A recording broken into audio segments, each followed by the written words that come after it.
Então vamos à palavra de hoje. Abra sua Bíblia em Colossenses, capítulo de número 1. Nós começamos aquela série de pregações da carta de Paulo aos Colossenses. Vamos ficar alguns meses nesta carta.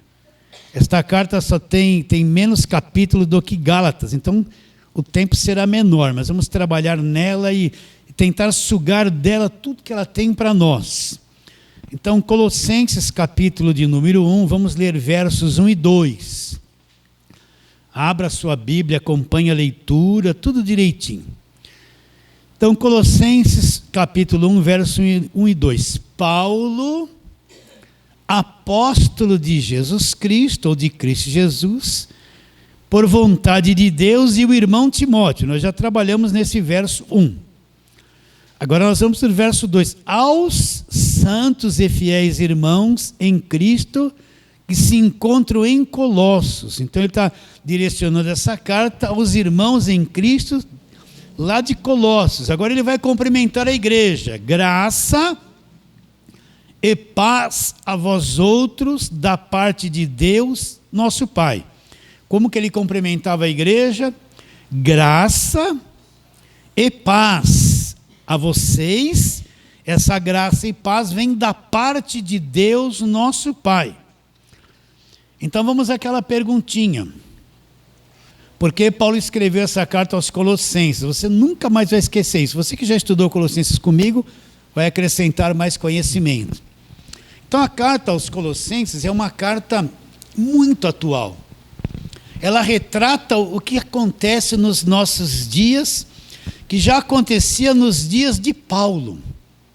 Então, quais ensinamentos errados e falsa doutrina que entrou na igreja dos Colossenses? A primeira delas é o asceticismo. Grave essas palavrinhas. O que é o asceticismo?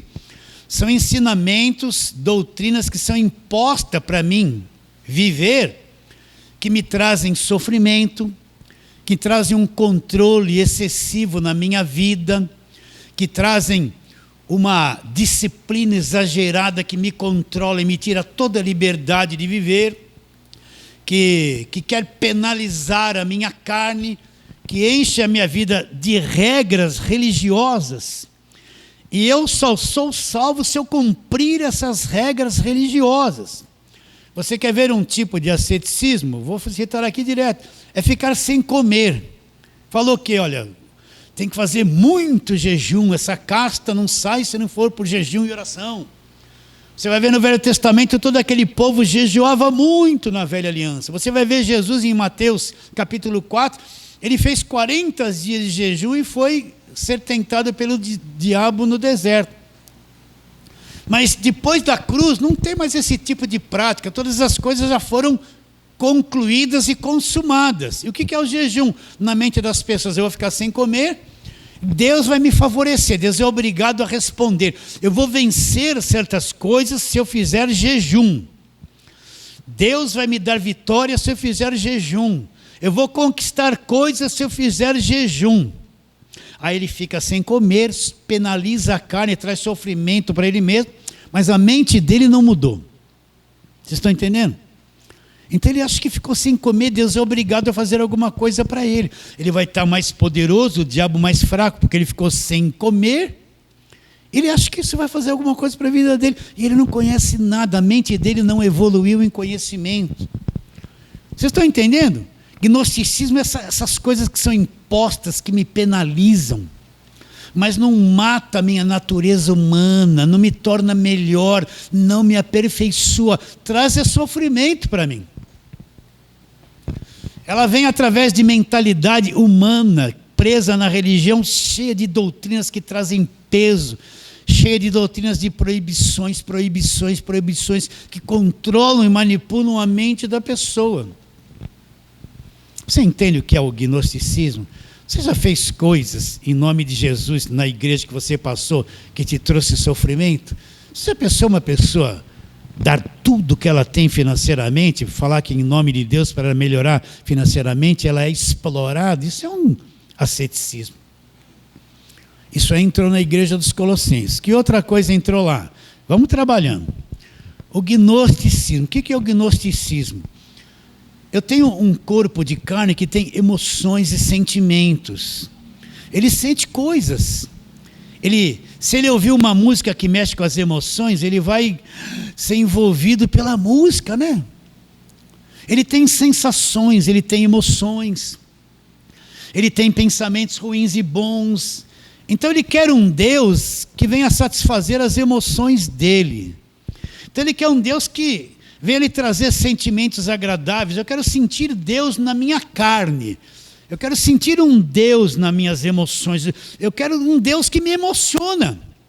É por isso que existe tanta música dentro da igreja. Precisa cantar 1 hora. Então vem música que deixa você mais calmo. Vem música que mexe com as suas emoções. Você grita e bate o pé. Tem outras músicas que mexe, é só vitória, é só... Então você... as músicas vêm e mexem com as suas emoções e joga você para lá, joga você para cá, puxa aqui, uma hora você está em cima, outra hora você está embaixo. E as pessoas choram, sentir Deus, mas elas só sentiram emoções por causa da letra da música, né?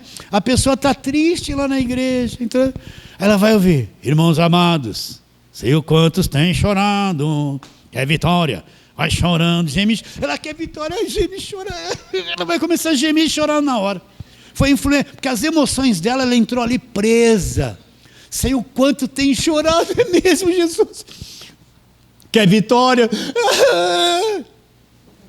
A mente dela evoluiu, ela conheceu alguma coisa? Nada. Ela só se emocionou. Então o gnosticismo é essa área que trabalha nas emoções das pessoas, nos pensamentos delas, nos sentimentos. Elas querem um Deus emocional que treme elas. Aí você vê o pentecostal, grita. Você vê que gente só prega gritando. Tudo é gritaria, todo mundo... parece que é o maior poder. Não é. É o gnosticismo. Eles querem um Deus que descontrola, que faz sapatear. Eles vão cantar: é um tal de sapatu de fogo. Não posso me controlar. Olha a letra, vê se tem algum ensinamento nisso. Olha para a palavra de Deus que não existe isso. Olha lá. É um tal de sapato de fogo, eu não posso me controlar. O cara está assim, ó. Agora, o que está ocasionando esse descontrole nele? É o varão do movimento. Que varão de movimento é esse? Quem é esse cara?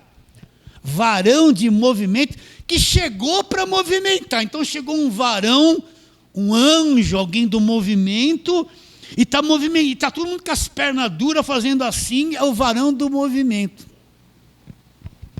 E acha que isso aí é Deus. É o gnosticismo. O gnosticismo quer ver anjo, quer sentir coisas, ele quer entrar em contato com espíritos. Não interessa a fonte, eu quero sentir, eu quero ter visão. Na igreja dos Colossenses estava acontecendo o quê lá? Nós já lemos isso. Deixa eu ler, vai, capítulo 2.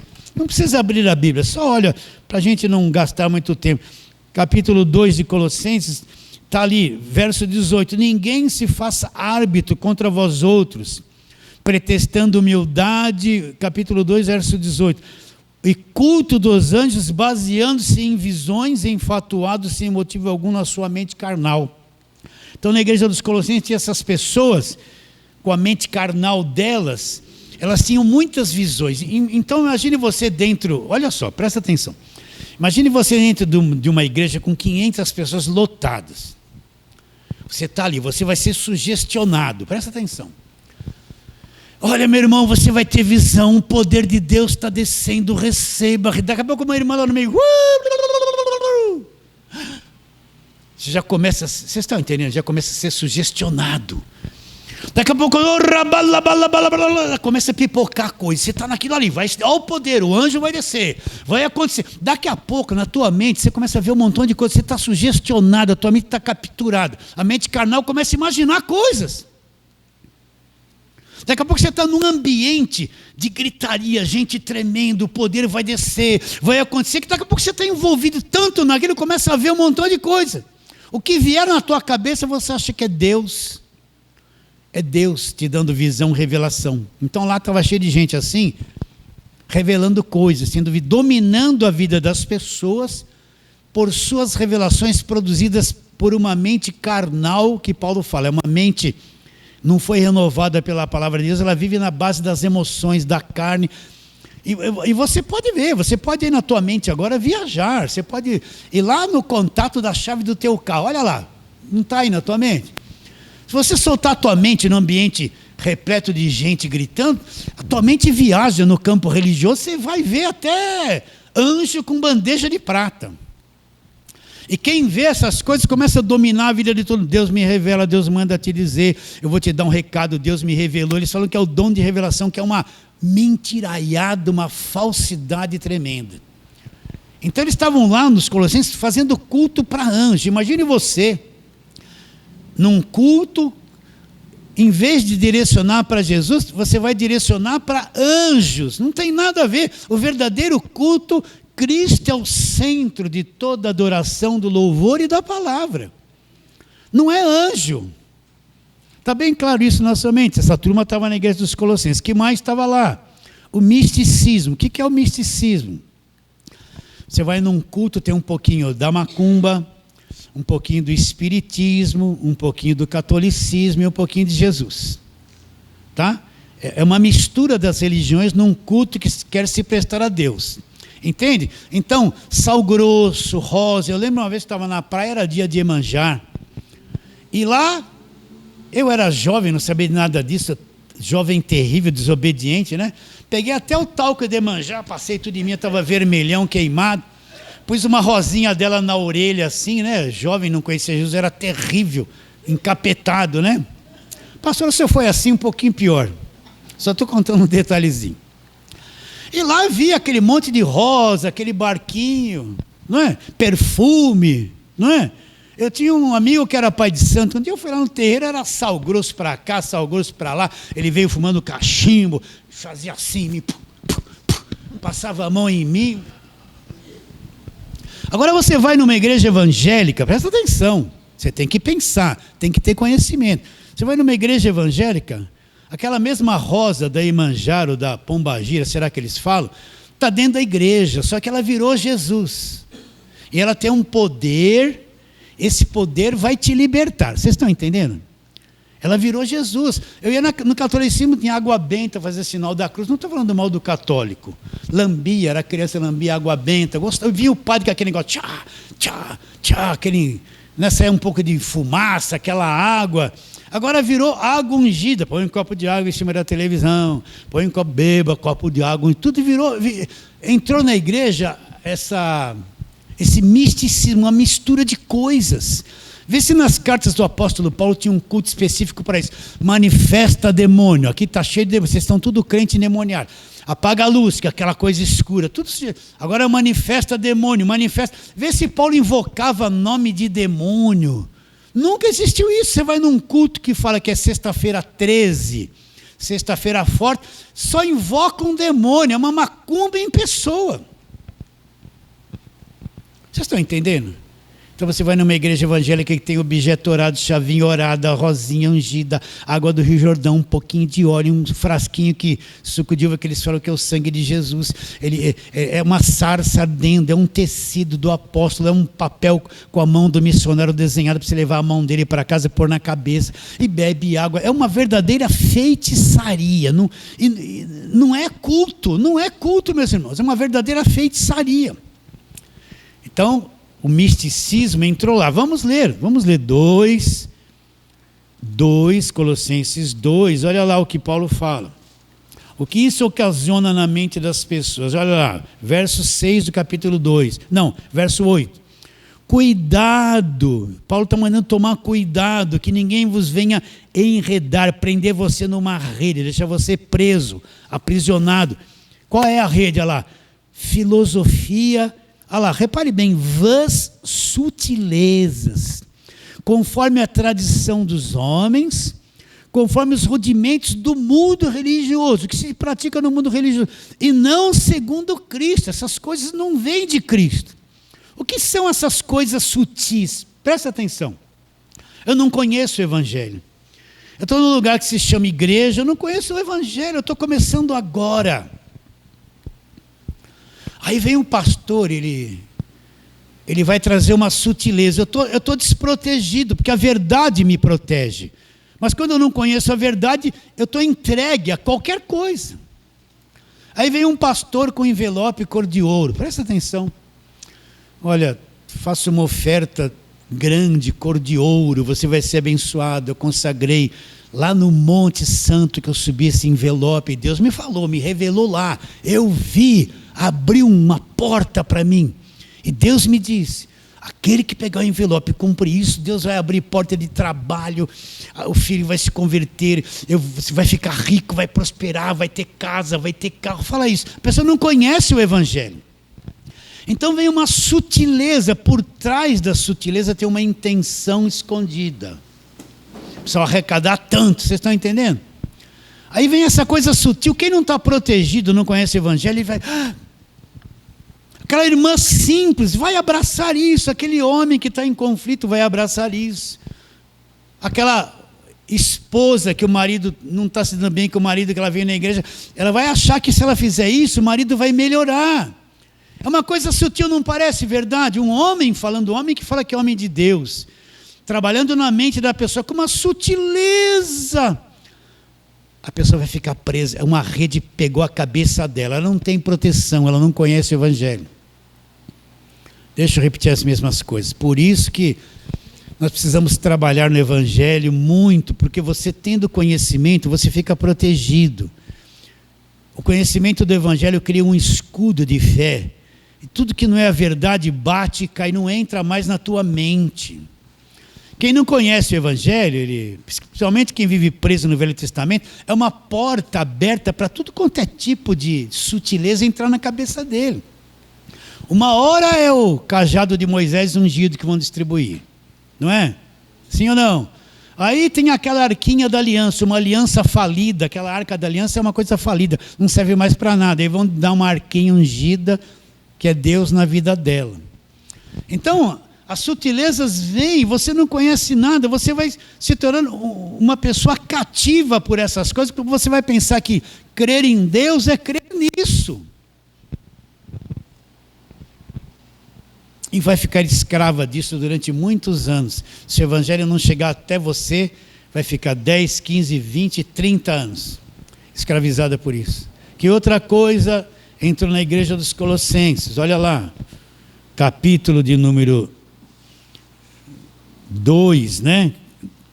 Nós vamos ler lá, verso 16. Ninguém, pois, vos julgue por causa de comida e bebida, dia de festa, ou lua nova, ou sábados, porque tudo isso tem sido sombra das coisas que haviam de vir, porém o corpo é de Cristo. O que Paulo está dizendo? O que é essas comidas, as festas, sábados, lua nova? E Paulo fala que tudo isso era uma sombra.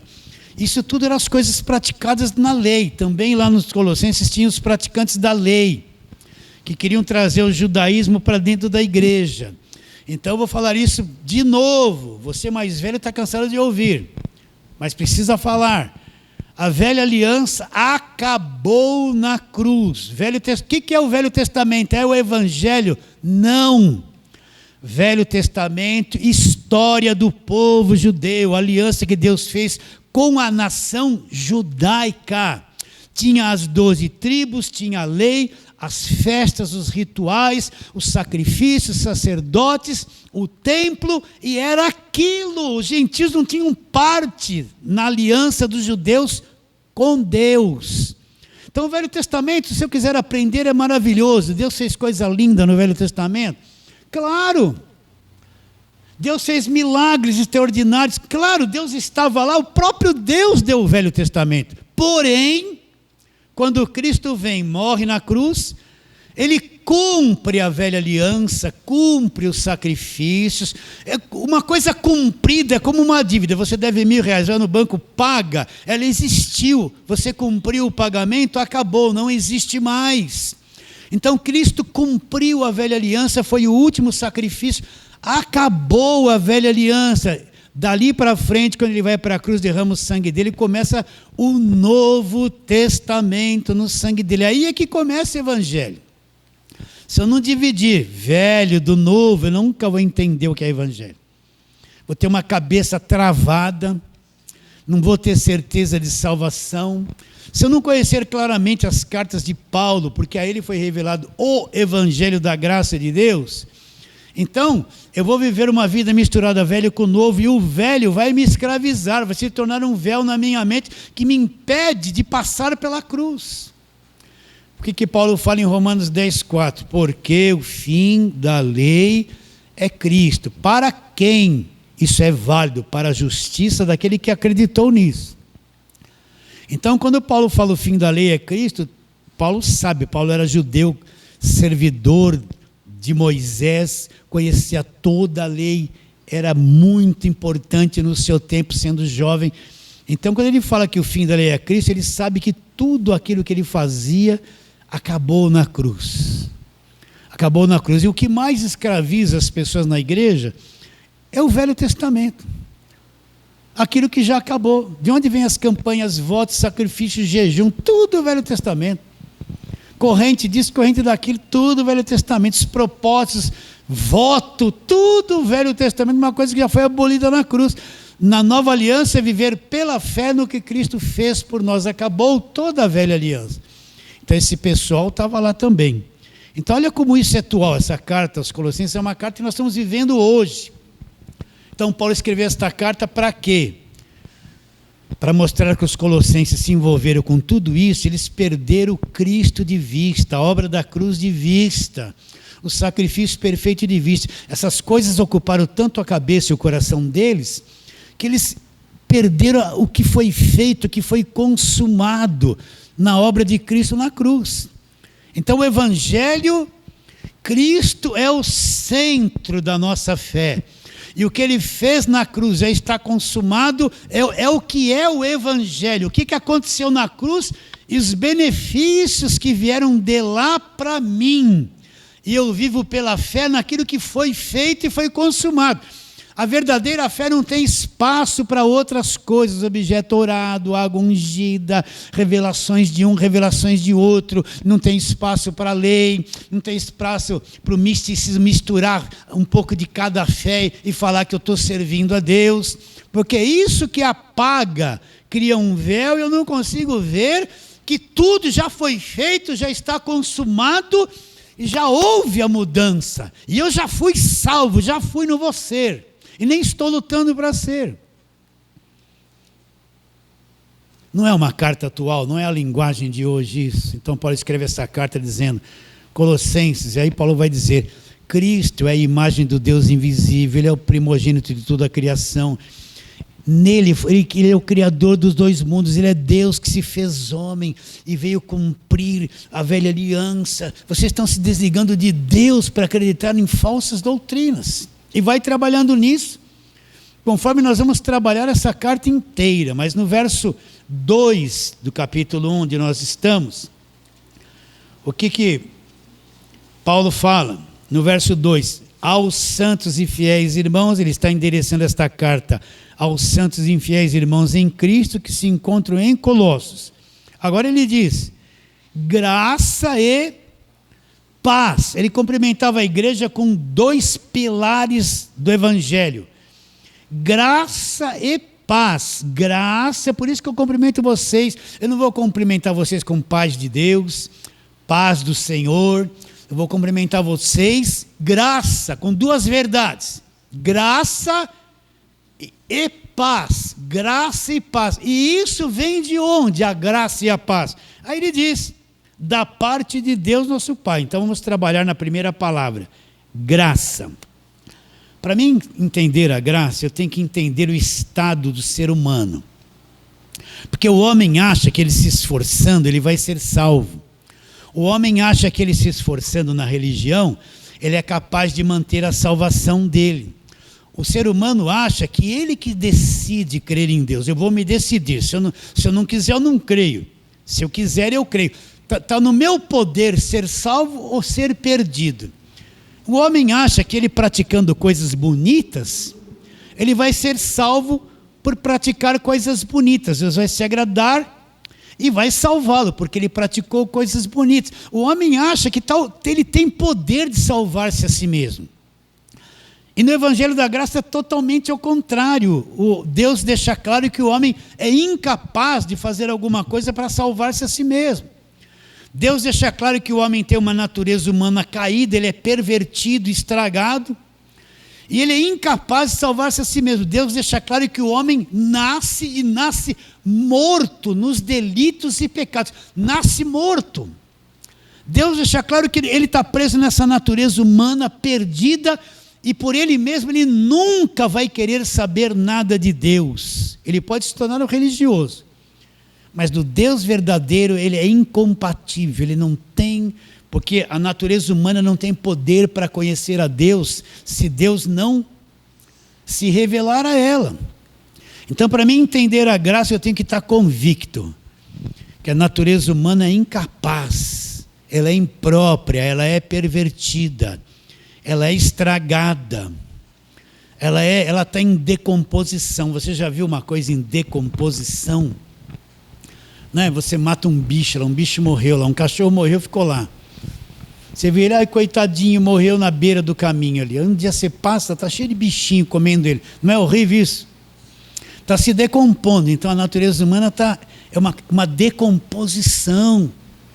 Se eu não entender a natureza humana e a incapacidade da natureza humana, eu não entendo o evangelho. Eu vou achar que eu sou bonzinho. Eu vou achar que eu sou capaz de me salvar. Eu vou achar que as minhas obras, nossa, elas têm um poder extraordinário. As campanhas que eu faço, os votos que eu faço, o jejum que eu faço, é tudo pela minha carne, é obra da carne. Eu estou lá e vou alcançar. Por isso que você tem que ter consciência disso. Você é estragado. Você é um ser na carne, estragado, pervertido. Não, você pode ser útil para muita coisa nessa vida, mas se tratando de Deus, a tua carne não presta para nada. A carne para nada aproveita, para nada. Então veja aí o monstrão que você é. Você já viu que você é um monstrão? Você é um ser deformado, você tem um monte de emoções deformadas, pensamentos deformados, desejos deformados, a tua carne pende para o mal o tempo todo. Você já enxergou isso ou não? Você já enxergou que você não produz nada no mundo espiritual agradável a Deus? Que o teu melhor é manchado diante de Deus? Porque para mim entender que eu não sou salvo por esforço nem por obras, eu tenho que ver o estrago que eu sou. O homem defeituoso, deformado, em decomposição constante, apodrecendo, e vou morrer. Por isso que o homem morre, porque ele é assim. Mas se eu não enxergar a natureza humana, a perversidade, então eu vou achar que lá eu sou um pouquinho bonzinho, eu tenho alguma coisa boa em mim, que Deus olhou e me amou, e Deus não vive sem eu, sem mim. Eu vou achar essas coisas. Eu vou achar que eu sou capaz, que eu sou um pouquinho melhor, que eu sou mais santinho. Vocês estão entendendo? Eu vou achar que eu sou um pouquinho melhor do que aquele, porque aquele fala muito, eu falo muito mais menos que ele. Você está convicto de que a tua natureza não presta para nada, a tua carne não presta para nada? Sabe o que a gente não se vê? A gente vê os outros, a gente vê quem está perto. O marido vê a esposa vê o marido, a gente vê o vizinho, vê o parente, vê o outro irmão na igreja. A carne tem um poder tão maligno que a gente não se acha assim. A gente não se vê. Então a gente condena, mata todo mundo na palavra. Mas acha que a gente não é aquilo. E a gente faz às vezes pior que eles. Então para mim entender a graça, eu tenho que entender o defeito pervertido que eu sou.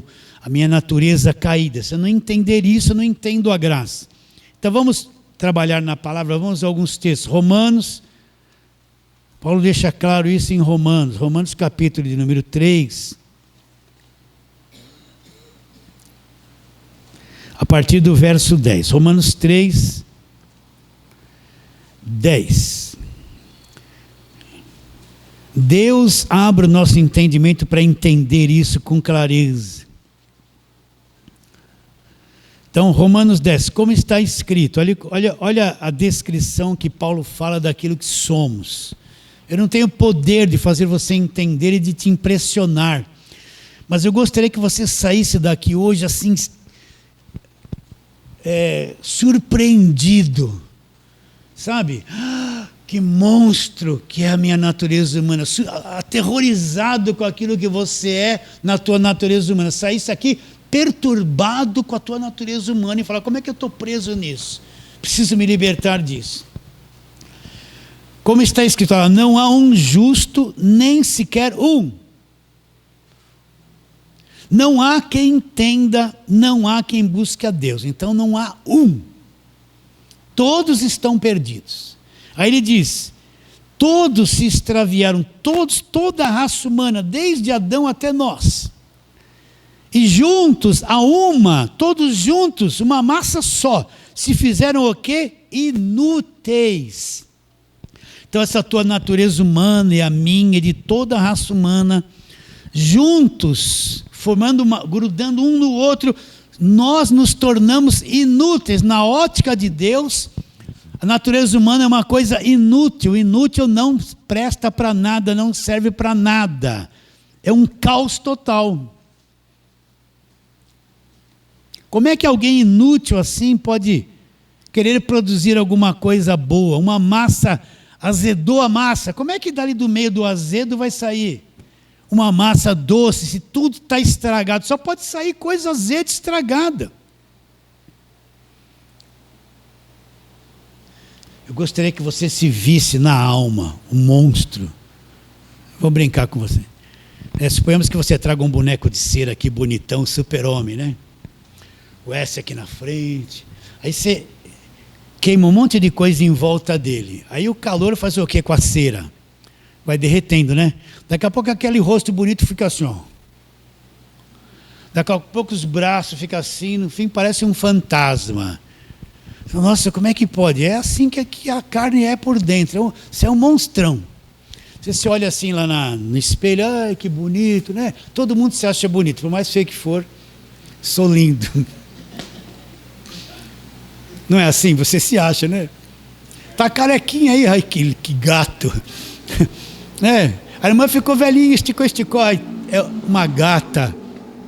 Bom, ainda bem que você se acha bonito, gente. Glória a Deus. Pior se não se achasse, né? Vou brincar com você. A minha esposa estava assistindo lá, não sei que canal que é, que... Não leve a mal que eu vou falar isso, né? Aí o rapaz foi visitar uma moça que ele conhecia na internet. Só que ele era meio vesgão, meio tortão, né? Só que ele não achava isso. Aí eu falei para minha esposa, eu passei lá, acendi uma olhadinha e falei, nunca essa moça vai querer esse cara aí, torto desse jeito, brincando. Não, ele deve ser bonito para alguém, né? Para aquele momento não era. Aí eu fiquei olhando assim, que eu não gosto dessas coisas. Mulher gosta, né? Mulher gosta dessas coisas assim. Ela está rindo lá no fundo, pode rir, estou contando. Aí eu falei assim para ela não vai querer esse cara, e fui embora. Depois voltei, qual foi o resultado? Não quis. Ele se achava, mas ela não. Né? Aqueci, o final feliz, né? Ela está dizendo lá. Então, meus irmãos, todo mundo se acha bonito, mas por dentro, às vezes tem um monstro aí cheio de ódio, de raiva, de traição, de vingança. Pisou no meu calinho, agora eu vou pisar no pé. Me fez isso, agora eu vou bater o dobro. Você é um pouquinho assim? Tem um monstro aí na alma. Você não sabe, se você se visse por dentro, era filme de terror de primeiro grau, capaz que você morresse. E cair até os dentes. Drácula seria pouco. A gente não se vê, mas Deus vê. Então quisera que, começando por mim e você, a gente se visse o monstro que a gente é por dentro. A pessoa irada, a pessoa com ódio, a pessoa vingativa, a pessoa egoísta, a pessoa maligna, maledicência, o monstro. Quando você se enxerga, você fala, meu Deus, estou começando a entender a tua graça. Estou começando a entender a graça, entender que eu sou incapaz de salvar-se a mim mesmo. Então ele diz, vamos lá. Verso 12, todos se extraviaram e a uma se tornaram inúteis. E não há um sequer, a garganta deles é sepulcro aberto. Você já viu? Pastor de vez em quando passa por algumas coisas, né? Pastor, o senhor fez o enterro da minha mãe, vamos lá, vai ter exumação, vamos tirar ela lá de dentro. O que eu tenho a ver com isso, gente? Mas o pastor tem que pagar preço. Vamos lá ver. A hora que abriu aquele caixão, só estava lá os dentinhos, o cabeção, né? Aquilo virou um pó, um caos. Um sepulcro aberto, só tinha morte ali dentro. Ele está dizendo que a nossa língua é como um sepulcro aberto. Pensa bem. Nós não temos condições de medir isso. Mas quantas coisas negativas, ruins, que julga as pessoas, que a gente fala diariamente, meus irmãos. De vez em quando eu fico aterrorizado. Se eu fosse Deus, eu já me condenava. Como é que eu pude falar isso? Eu perdi a vigilância, soltei uma besteira dessa. Estou lá no mercado, lá, eu que estou com pressa, eu entro num corredor que está o pai. Eu falo muito do mercado, porque eu tenho essas experiências lá, no Bergamini, quem mora aqui sabe. Está o pai, a mãe, os filhos, eu estou com uma pressa e eles estão assim, ó, de mão dada, como se fosse uma praça. Eu já estou nervoso. Consigo passar no corredor, eles estão viajando. Aí falou assim, é lugar de andar de mão dada. Ou então vem um casalzinho, 2 carrinhos, você já viu? Ai, benzinha, tampando a estrada, a via principal do mercado. Eles estão assim, ó. Ai, benzinha. Oh, meu Deus, eu quero passar e pegar o produto que está ali, não consigo. Quase fala um palavrão. Pastor, o monstro aparece. Não aparece o monstro? Vamos cantar. Isso me dá tic-tic, nervoso. Tic. Fala, meu Deus, que monstro é esse, Senhor? Como é que pode dentro de mim eu ser salvo? Sou um homem interior, mas estou preso numa natureza monstro. Não suporto mais viver assim. É terrível. Quando eu entendo isso, então eu falo, Senhor, só pela graça. Só pela graça. Quando você se vê assim, então você vai ter mais paciência com a esposa. Quando você olhar para o filho e quiser, eu sou um monstro, eu estou oprimindo meu filho com essa coisa que eu quero. Não é? Aí você tem um parente, condena o parente o tempo todo, condena, mas ele está passando necessidade, porque isso, porque aquilo, porque aquilo. Quando você vê um monstro, fala assim, meu Deus, eu podia estender a mão. Mas um monstro egoísta está aqui, matando, falando mal. Você se torna mais sensível com as pessoas, sabia disso? Não é? A gente começa a ter um pouquinho mais de paciência. Quando ia falar, fala, não, Senhor, não quero me soltar para a carne. Por favor, eu não aguento mais essa natureza caída. Quando você vai julgar alguém, você olha assim e fala, mas tem alguém que precisa de misericórdia, porque eu, na minha ruindade, vou julgar e condenar essa pessoa só com olhar. Você já viu olhar? Olhou para a pessoa, não vou com a cara dela, deve ser chata, né? Você nem falou com a pessoa. Já mediu dos pés à cabeça e já matou ela no seu coração. Não é assim? As mulheres não são assim? Não vou com a cara. Principalmente se ela é bonitona.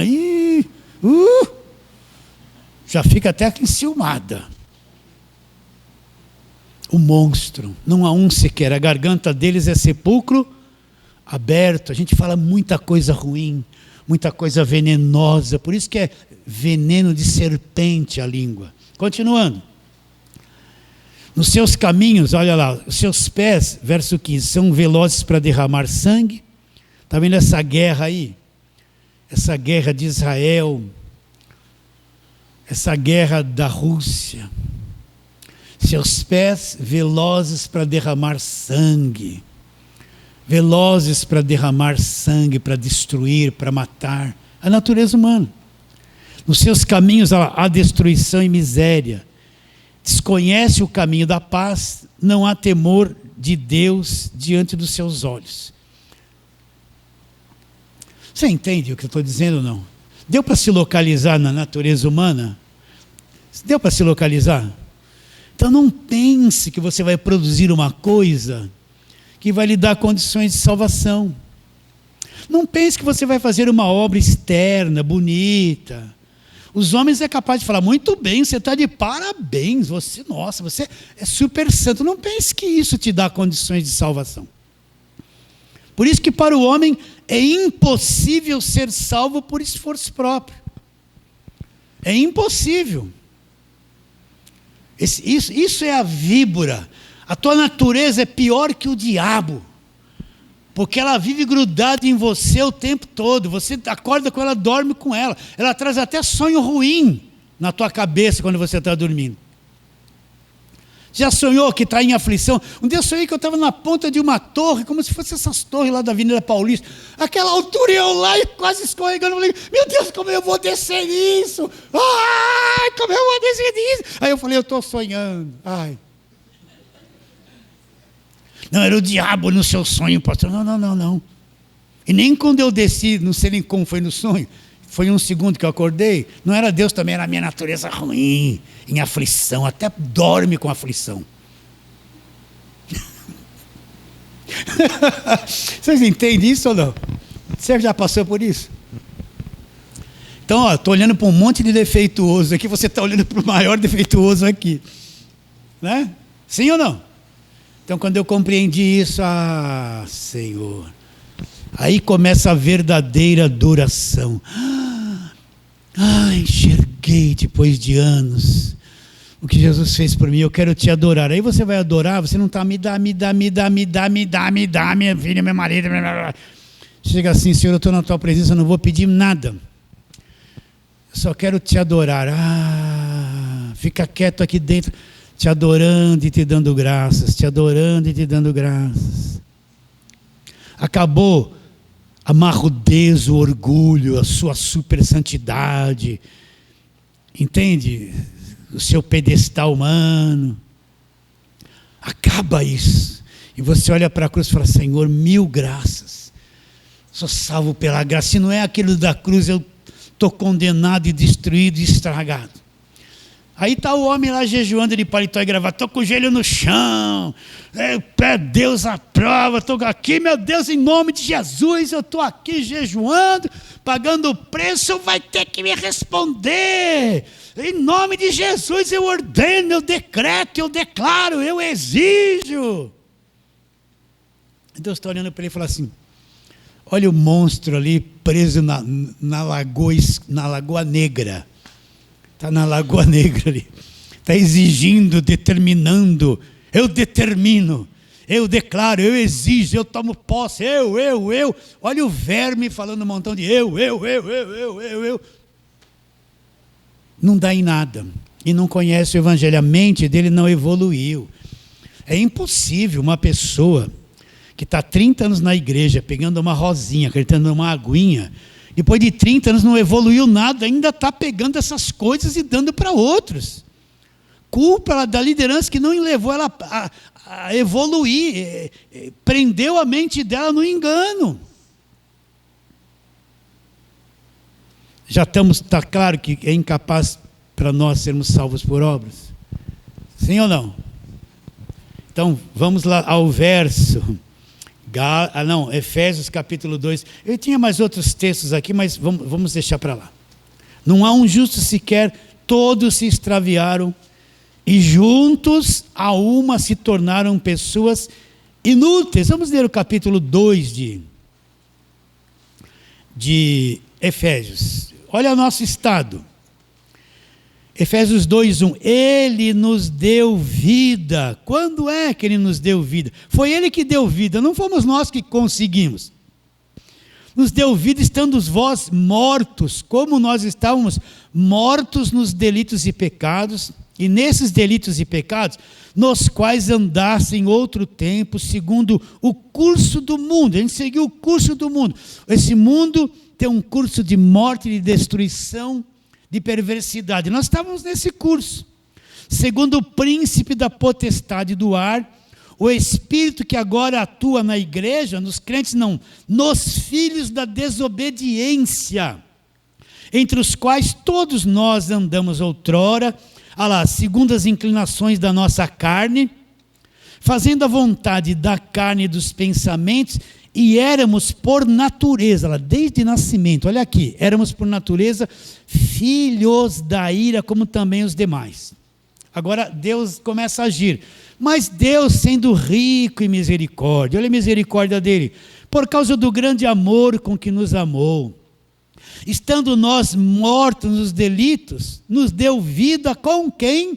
Juntamente com Cristo, pela graça sois salvos.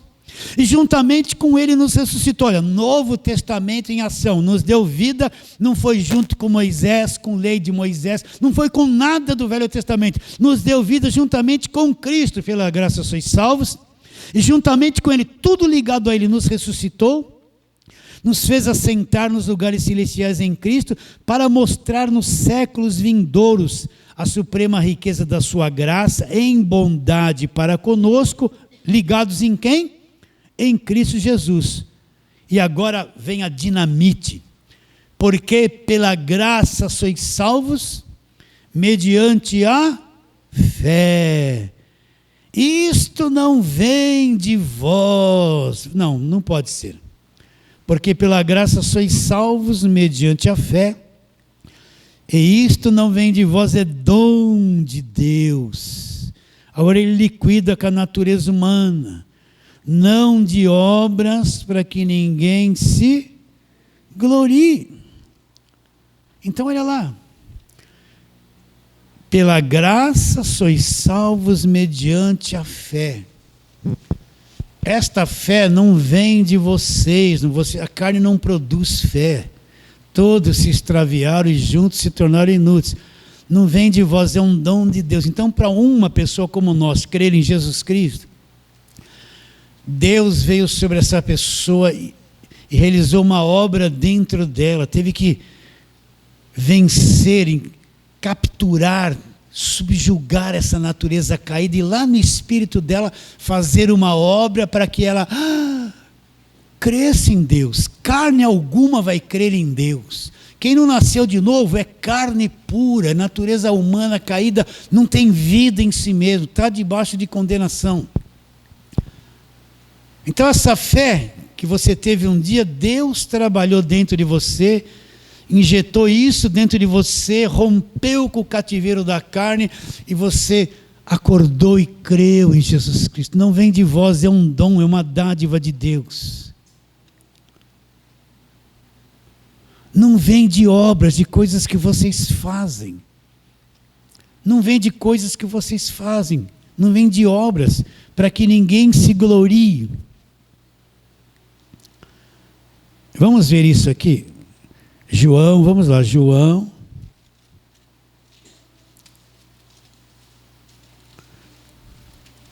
Deixa eu chegar primeiro lá para depois falar para você. João capítulo 6, né? Eu estou em Lucas, não vou chegar nunca em João.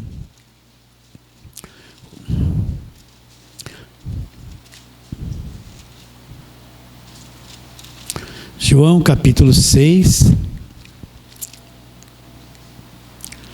verso 37. Essas pessoas não estavam crendo em Jesus Cristo. Jesus se apresenta como o pão da vida, né? Então no verso 37 tem uma palavra de Jesus. Posso ler um pouquinho? Vamos ler desde o verso 28 para ficar claro o que estamos falando. Dirigiram-se, pois, a ele perguntando: que faremos para realizar as obras de Deus?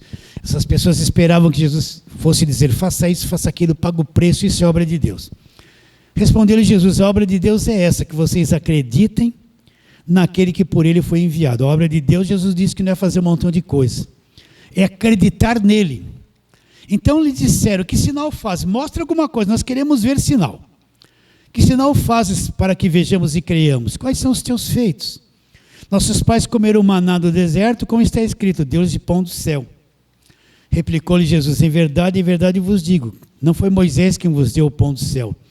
O verdadeiro pão do céu é meu Pai quem vos dá. Porque o pão de Deus é o que desce do céu e dá vida ao mundo. Então lhe disseram: Senhor, dá-nos sempre desse pão. Aí Jesus declarou: eu sou o pão da vida, o que vem a mim jamais terá fome, o que crê em mim jamais terá sede. Porém eu já vos disse que, embora vocês me tenham visto, vocês não acreditam. E ele fala assim: todo aquele que o Pai me dá, esse virá a mim. O que vem a mim, de maneira nenhuma o lançarei fora. Porque eu desci do céu não para fazer a minha vontade, de onde ele desceu do céu, e sim a vontade daquele que me enviou. E a vontade dele que me enviou é esta: que nenhum eu perca de todos os que me deu. Pelo contrário, eu ressuscitarei no último dia. Então, olha aqui, ó, todo aquele que o Pai me dá, esse virá a mim. E o que vem a mim, de maneira nenhuma lançarei fora. Então, o Pai é que dá, faz a obra e leva a pessoa até Jesus. O que vai até Jesus, porque foi obra de Deus, não será lançado fora. E a vontade do Pai é que nenhum se perca de todos aqueles que Deus deu, dos chamados, dos predestinados. Não vai se perder um. Então, olha lá, o Pai me dá, vem a mim, não será lançado fora. A vontade do Pai é que nenhum se perca. Tudo Deus agindo, ó, Deus agindo. Aqueles não acreditaram porque não eram ovelhas, não acreditaram. As minhas ovelhas ouvem a minha voz. Nesse mesmo capítulo ele diz, verso 44, ninguém pode vir a mim se o Pai que me enviou não o trouxer. Eu ressuscitarei no último dia. Está escrito nos profetas, citou a velha aliança. Serão todos ensinados por Deus. Portanto, todo aquele que da parte do Pai tem ouvido e aprendido, este vem a mim. Então ninguém pode vir a ele e crer nele de verdade se não for concedido, se não for uma obra de Deus, se não for uma operação de Deus no coração, uma abertura de entendimento, olhos do coração iluminados. Por isso que a salvação é pela graça. Deus faz uma obra dentro de mim e eu entendo, eu vou nascer de novo e entender o Evangelho. Quem não nasceu de novo não entende, não entra e não vê. Você pode falar mil, é mais fácil ele acreditar na água do que acreditar na obra da cruz, porque está morto. E nesse mesmo capítulo 6, o verso 65, olha lá. E prosseguiu, por causa disso, o povo rejeitou Jesus, estava abandonando, muitos discípulos iam embora, e Jesus disse no versículo 64, contudo há descrente entre vós, pois Jesus sabia desde o princípio quais eram os que não criam e quem o havia de trair, e prosseguiu, por causa disso é que vos tenho dito, ninguém poderá vir a mim, se pelo Pai não lhe for, está escrito isso aqui, ninguém poderá vir a mim, se pelo Pai não lhe for concedido. Então pela graça sois salvos. Essa nossa natureza humana é uma natureza maligna, pervertida, nunca vai se voltar para Deus. Então Deus vem, faz uma obra dentro de mim, me acorda, me faz nascer de novo, eu passo a crer em Jesus Cristo. Sou salvo pela graça. Eu não tinha condições de fazer nada para me salvar. Não tinha uma obra, não tinha natureza nem para crer em Deus, totalmente morto nas trevas, um monstro na lagoa negra, na escuridão. Entende isso? Paulo cumprimentava a igreja como graça, meus irmãos, tudo é pela graça. Imagina o apóstolo Paulo com esse conhecimento que tinha, quando via os irmãos, devia dar um sorriso, graça e paz, graça e paz. Cumprimentava com os dois pilares do Evangelho, a graça e a paz. Tudo é pela graça de Deus. Você está aqui hoje pela graça de Deus, você vive pela graça de Deus, é um crente verdadeiro pela graça de Deus, está entendendo o verdadeiro Evangelho, o arroz com feijão pela graça de Deus. Se não é a graça de Deus, nada acontece. Se não é uma ação de Deus na minha vida, eu não vou entender nada. Eu estou pregando aqui pela graça de Deus. Só pude entender essa coisinha pequena que eu estou transmitindo para você. Pela graça de Deus, reconheço diante de vocês e de todos aqueles irmãos lá da internet que eu não sou nada. Essa minha natureza não é nada, eu não sou melhor que você, pela graça de Deus. Ele veio abrir o entendimento um pouquinho para mim ser útil para alguém, para você e para outro. Só isso, nada mais. Nós somos só uma voz, nada mais. O irmão mandou um zap para mim, me honrando, né? Ele vai ouvir eu dizer isso, ele não vai levar a mal o que eu vou dizer. Então ele é militar lá, acho que... Agora esqueci a cidade que ele é. Então o militar tem essas honras. Quando vê quem está acima dele tem a honra, né? Então ele me tratou com honra, falou uma palavra lá, eu até esqueci, me tratou como se eu fosse grande coisa, me honrando, né? Aí eu mandei o Zé para ele, falei, meu irmão, não fala essas coisas para mim. Eu sou uma pessoa defeituosa, cheia de falha. Não sou isso, excelentíssimo, não sou nada dessas coisas, por favor. Sou só uma voz. Se você vê só a voz, tá bom. É isso que somos. Pela graça sois salvos. Por isso que Paulo cumprimentava a igreja como? Graça e paz. Recebe a palavra de hoje? Então vamos ficar em pé. Vamos fazer a oração de Efésios que Paulo fazia para aqueles irmãos. Vamos orar. Feche os teus olhos, se assim você quiser ou não. Senhor, nós te adoramos profundamente em espírito e na verdade, Senhor.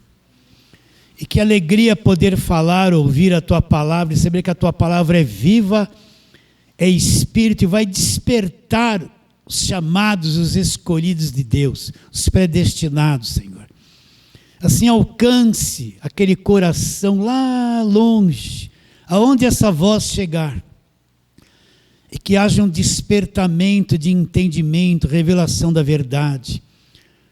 É o que mais nós desejamos, é que cada um tenha compreensão. Porque a verdade conhecida que liberta o homem não é gritaria, unção com óleo, imposição de mãos, esse monte de coisas que não dá em nada. Não, o conhecimento é que liberta o homem. Que isso se cumpra neste dia. Oramos pela fé, crendo em nome de Jesus. Fale assim. Amém.